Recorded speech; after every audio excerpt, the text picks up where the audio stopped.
Good morning, boys and girls. So today we are going to reread the story, The Grasshopper and the Ant. As we'll remember, the last time we read it, we asked some questions, and some of those questions were answered by the story.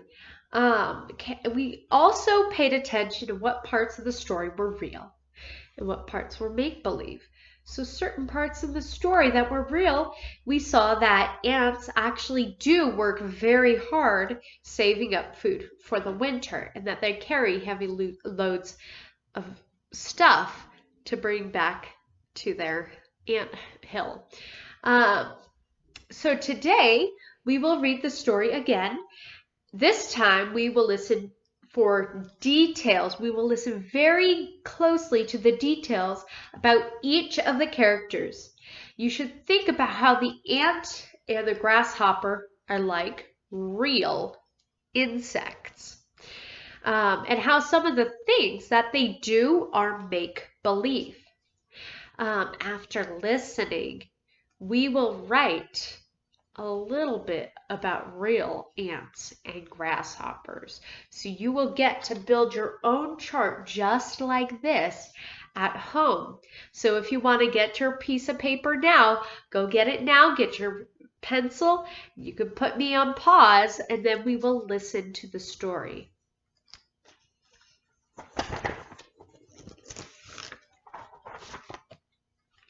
Okay. The Grasshopper and the Ant. One summer day, Grasshopper hopped lazily about, chirping sweetly. Do grasshoppers chirp? They do in real life. They don't sing like real people, but they do chirp in real life.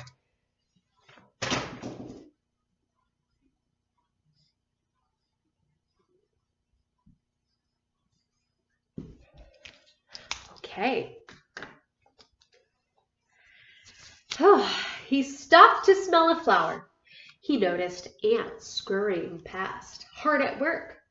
Ant ran to and fro, carrying grain and corn to his nest. As Ant stopped to wipe his brow, Grasshopper chirped, "Ant, why are you working so hard on such a beautiful day? Stop and rest a while, and I will sing you a summer tune." "Thank you, Grasshopper," said Ant. "I will rest for a bit, but then I must get back to work. Winter will be here before you know it, and then my larder must be stocked with food. Once the fierce winds blow and snow blankets the ground, I won't be able to gather any crumbs." "Oh, Ant, winter's far away. Play, dance, enjoy the sun," sang Grasshopper. "There will be time to rest in the winter. Take my advice, Grasshopper. Gather your food now, before it's too late," replied Ant. Then he hurried back to work.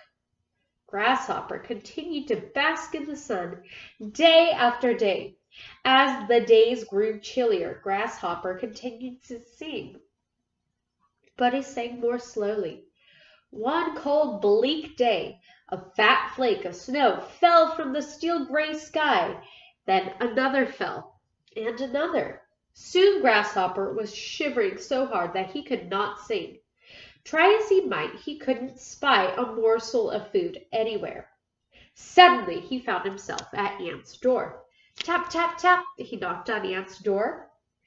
"Please, kind Ant, let me in and let me have a scrap of food to eat and a warm fire to sit by," begged Grasshopper. "Well, you were kind to me and cheered me with a song when I was toiling under the hot sun. Now I will help you through the winter," replied Ant. "Thank you, Ant," said Grasshopper. "I have learned my lesson. Next summer I will help you gather food in the fields, and I will plan ahead for the cold days of winter." And he did. So, I've constructed my own real-life facts about grasshoppers and ants.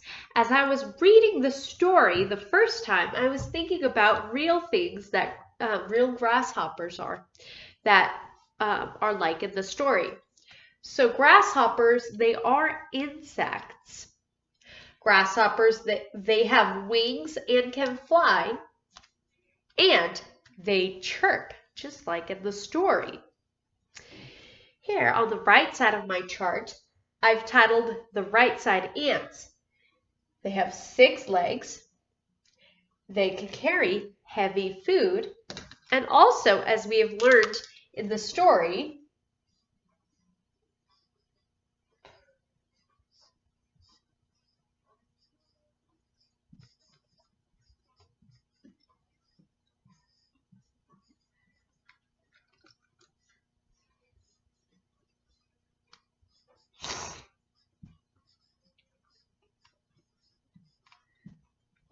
they prepare for the winter. That is true of ants in real life. So, remember the piece of paper that you got? I want you to draw a line down the middle. I want you to write grasshoppers on one side, and I want you to write ants on one side. And I want you to think about things about ants that are really true in real life. Ants and grasshoppers as well. Okay? And I want you to put today's date and your name. Send it in with the rest of your work on Monday. I will see you later.